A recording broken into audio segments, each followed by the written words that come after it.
How's it going? This is Brian Sapient again from the Rational Response Squad. I just want to address an email. It's a recurring theme that we get. We get people concerned over whether or not we address Islam, and we do. However, because we live in a country that is so heavily plagued by Christianity, we tend to address that more. In addition to living in a country that's so plagued with Christianity, we also, everybody here at the Rational Response Squad grew up as a Christian. So it's what we know the most about.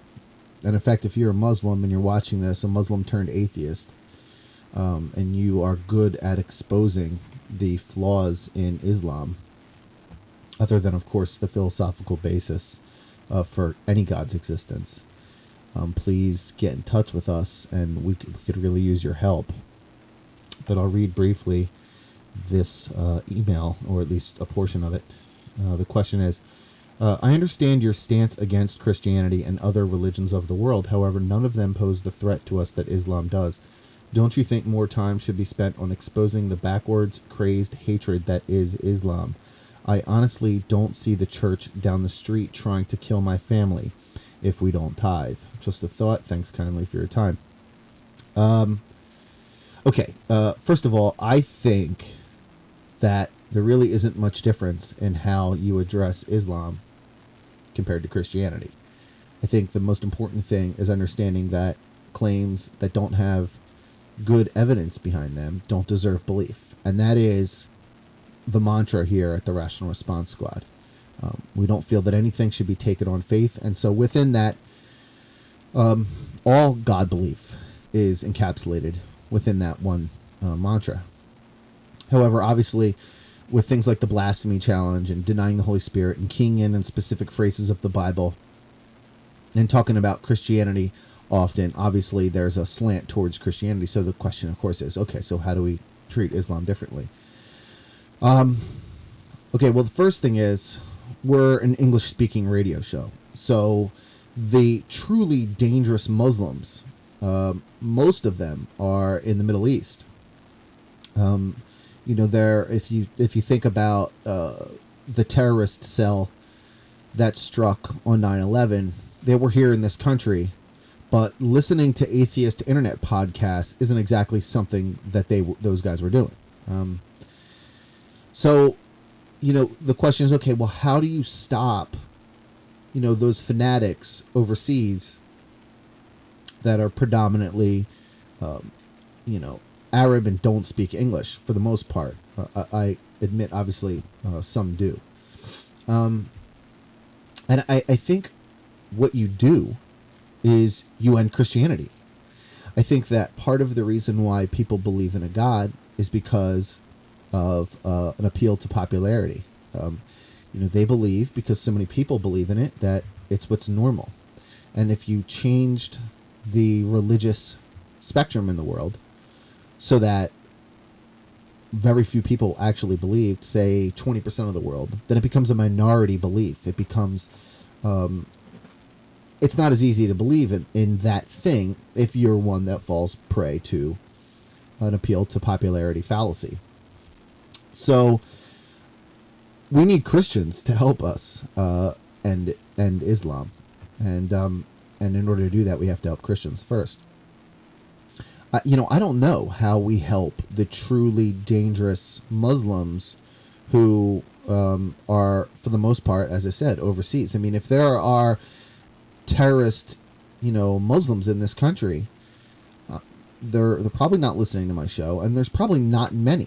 These sleeper cells, and I mean, they're so heavily brainwashed that they're not going to listen to us. What you need to do is you need to change the tide of the entire world, the amount of people that believe, until, we laugh at people that believe the things that they do, until many people, much more people can unite under that notion that this is really just funny, if it wasn't so real to these people, and if the crimes that they commit in the name of their religious belief wasn't so real.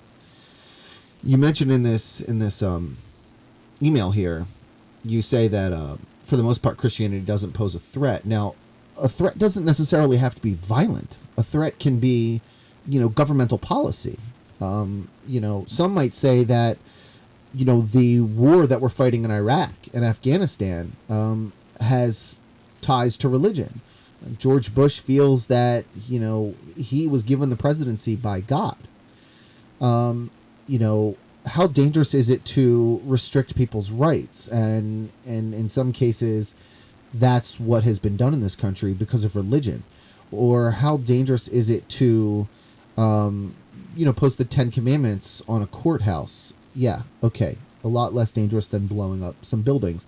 But there are effects to that, at least in terms of people's civil liberties. Stem cell research. How dangerous is it to oppose stem cell research when 20, 30 years from now you might come down with Alzheimer's or Parkinson's? These are things that are a danger to us all. Willie wrote me this email. You could come down with a life-threatening disease and die from it because we're one of the only governments in the civilized world that isn't helping to further stem cell research. And it's not that we don't spend money. They can't use that as an excuse. We spend money on plenty of things. In fact, we're spending money on faith-based programs instead of scientific programs. So, how do you excuse that? How do you reconcile that? That's extremely dangerous. Furthering religion and causes that are based in religion, these maybe like an Alcoholics Anonymous type program that you are forced to accept God belief, and that you have no control over yourself, and that God controls everything. And so you need to submit to that, and then realize, of course, that you're not at fault. It's you have to accept that God is the only thing that can help you. These things make no sense. This is Alcoholics Anonymous, and faith-based programs go much deeper than that. We use our own tax dollars, atheist tax dollars, to support faith-based systems that in turn help religion grow and brainwash people into doing what? Into opposing stem cell research, into opposing gay marriage, into opposing abortion. We're at the point now where if the Republicans had their way, if certain evangelicals had their way, abortion would be illegal in this country, even in instances when it could save the mother's life, if they had their way. Now, they thankfully are not having their way in that area, but that's what they would do if they could. So Christianity is very, very dangerous, and here in America, it is much more dangerous than Islam. Worldwide, maybe Islam is more dangerous. And I think, like I said, I think we end that by getting Christians to understand how dangerous all religious belief is. We can speak to them, at least they speak our language to start, and hopefully get them on the rational side of the metaphorical battlefield, and make some change together. So thanks for the email. To those who keep saying, do you address Islam? Yes. I deny Allah. I deny Muhammad. If that makes you feel better. To the naysayers who say we only attack Islam. Personally, Muhammad is, I think he's a pedophile. He married at 6. His wife at 6.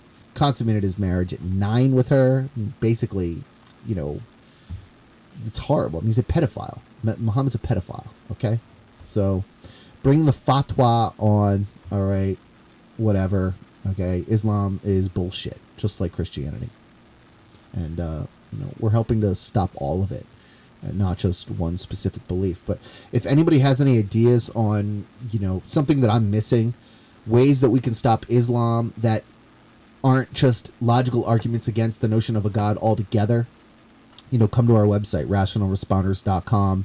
Engage us on the forums, bring up the ideas. We're game. We are all ears, and we're looking to unite with other people who want to help end irrational belief systems. And Christianity and Islam certainly rule the planet in terms of irrational belief systems. So thanks for listening. Sorry for this big windscreen thing. I'm trying out another microphone here on this recording. So anyway, talk to you guys soon. Don't forget Nightline tomorrow night, Tuesday, 11:30 p.m. You can come check out our webcam room, rationalresponders.com/webcam room, something like that.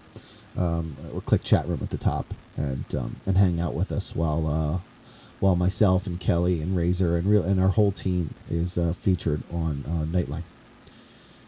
Talk to you guys soon. Until next time, stay rational.